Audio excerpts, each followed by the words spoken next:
नमस्कार साथियों, आप सभी का स्वागत है आपके अपने YouTube चैनल टीचर्स हेल्पलाइन में। और आज हम बात करेंगे आकलन प्रपत्र कैसे बनाएं और आकलन प्रपत्र क्या है। तो आकलन प्रपत्र के बारे में हम विस्तार से बात करेंगे। उससे पहले अगर आपने मेरा चैनल सब्सक्राइब नहीं किया है तो मेरा चैनल सब्सक्राइब कर दीजिए। चैनल सब्सक्राइब करने का कोई भी चार्ज नहीं लगता है, इसलिए चैनल सब्सक्राइब करें और अपने दोस्तों के साथ शेयर भी करें। और अगर मेरी वीडियो पसंद आती है तो कमेंट ज़रूर करें, अगर नहीं पसंद आ रही फिर भी कमेंट ज़रूर करके जाएं। और चैनल में क्या क्या सुधार किए जा सकते हैं वो सब आप बता सकते हैं। तो चलिए आकलन प्रपत्र के बारे में हम बात करेंगे कि आकलन प्रपत्र की ज़रूरत क्या है। हम देखते हैं कि कक्षाओं में कुछ बच्चे बहुत अच्छे से चीज़ें समझ लेते हैं, कुछ बच्चे कम समझ पाते हैं और कुछ बच्चे बिल्कुल भी नहीं समझ पाते हैं।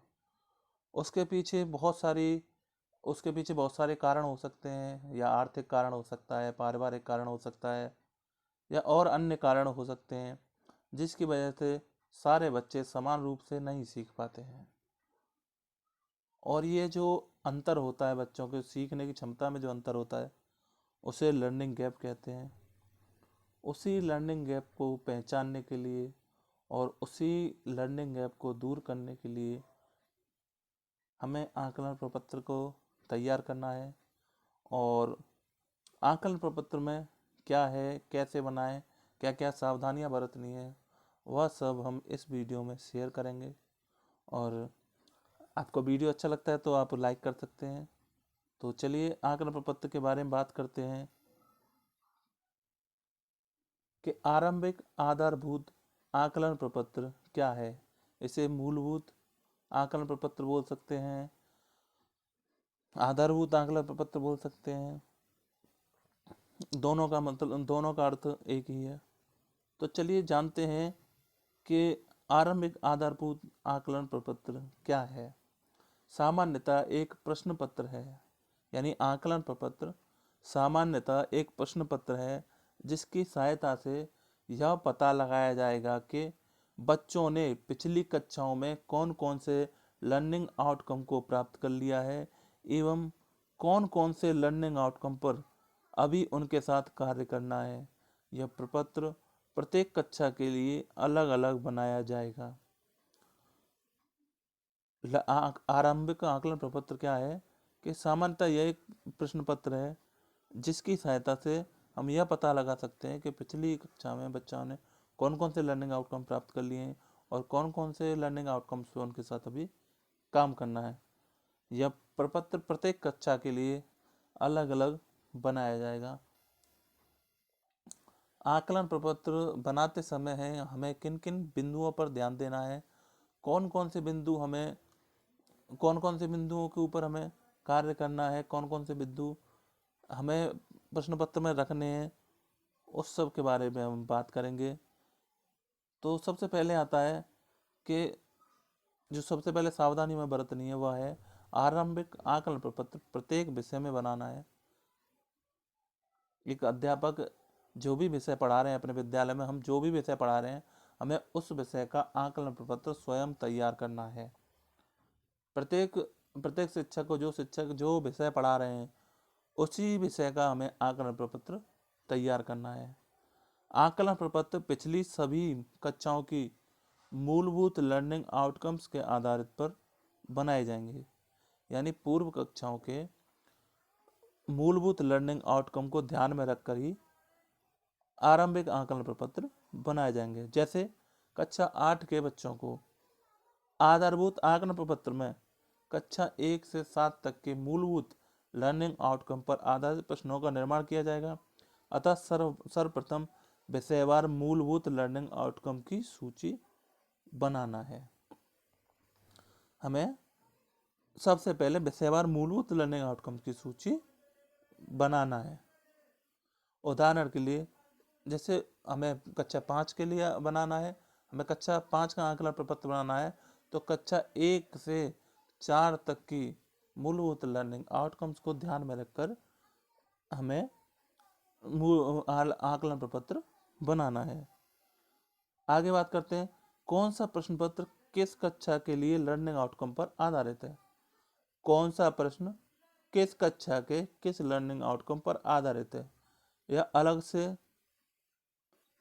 यह अलग से लिख लें, जिसके बाद आपको बाद में यह जानने में आसानी होगी कि बच्चे के साथ किस लर्निंग आउटकम पर कार्य करना है, और साथ ही आप अधिगम स्तर के अनुसार बच्चों के समूह भी बना सकेंगे। हमें कौन सा प्रश्न पत्र किस कक्षा के लिए लर्निंग आउटकम पर आधारित है, यह हम अलग से लिख सकते हैं, जिसके बाद हमें आसानी जानने में यह आसानी होगी कि किस लर्निंग आउटकम पर किस बच्चे के साथ काम करना है, और उसी अधिगम स्तर के आधार पर हम लोग बच्चों के समूह भी बना सकेंगे।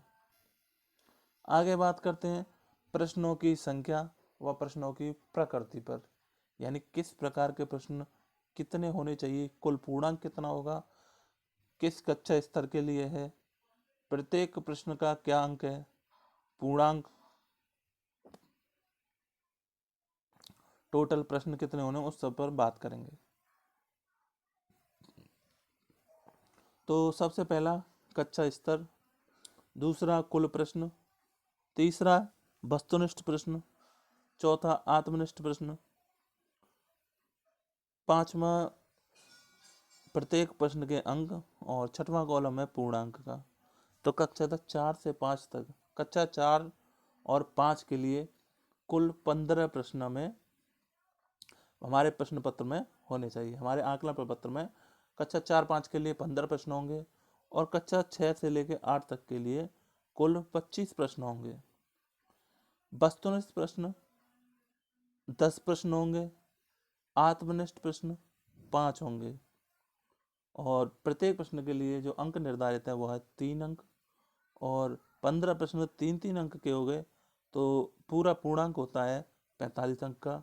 इसी प्रकार कक्षा 6 से 8 के लिए कुल प्रश्न 25 प्रश्न होने चाहिए प्रश्न पत्र में, वस्तुनिष्ठ प्रश्न 20 होने चाहिए, आत्मनिष्ठ प्रश्न 5 होने चाहिए, प्रत्येक प्रश्न के अंक 3 होने चाहिए।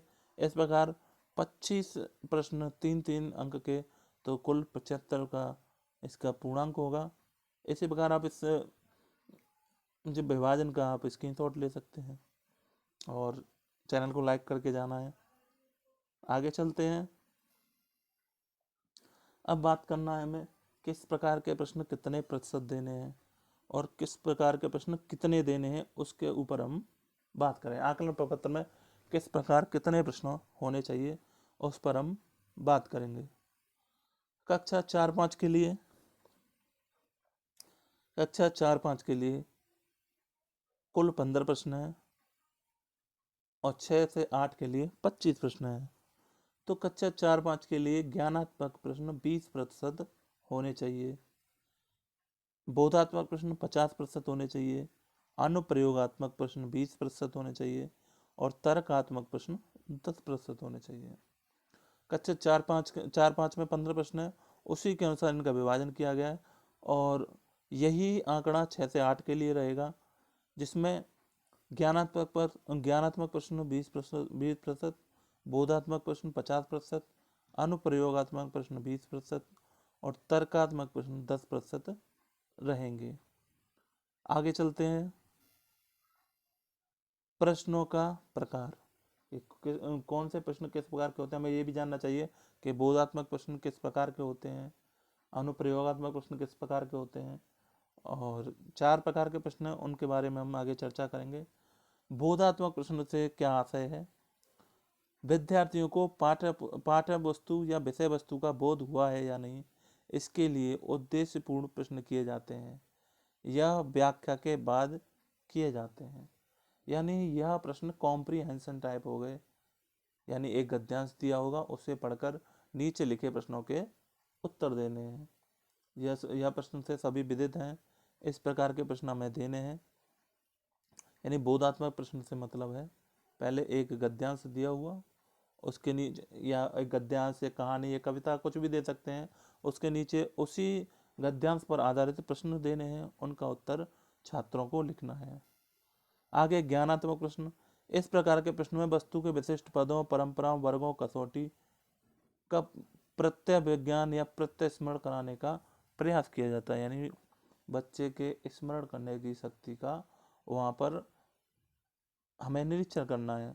यानी बच्चे को जैसे ताजमहल कहाँ स्थित है, या अयोध्या के राजा कौन थे, यह सब बहुत सारे प्रश्न हैं जो उन्हें उनके स्मरण शक्ति को विकसित करें और बच्चे अपने ज्ञानात्मक तथ्य को वहाँ पर लागू कर सकें।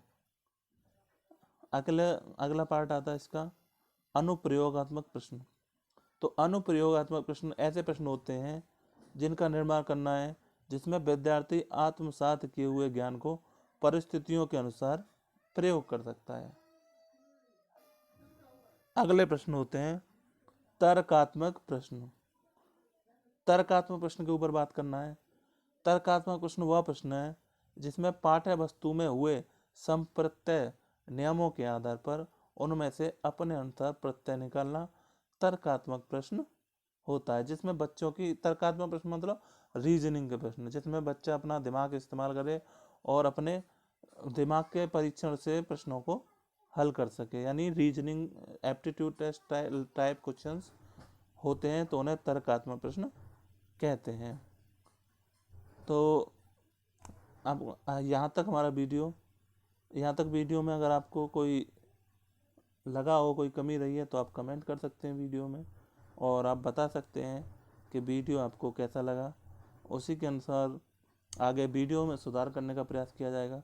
और मेरी वीडियो पसंद आई हो तो कमेंट करके जाएं, चैनल को सब्सक्राइब करके जाएं और वीडियो को लाइक करके जाएं। अपने दोस्तों के साथ वीडियो शेयर कर सकते हैं। चैनल का नाम ध्यान रखें, टीचर्स हेल्पलाइन।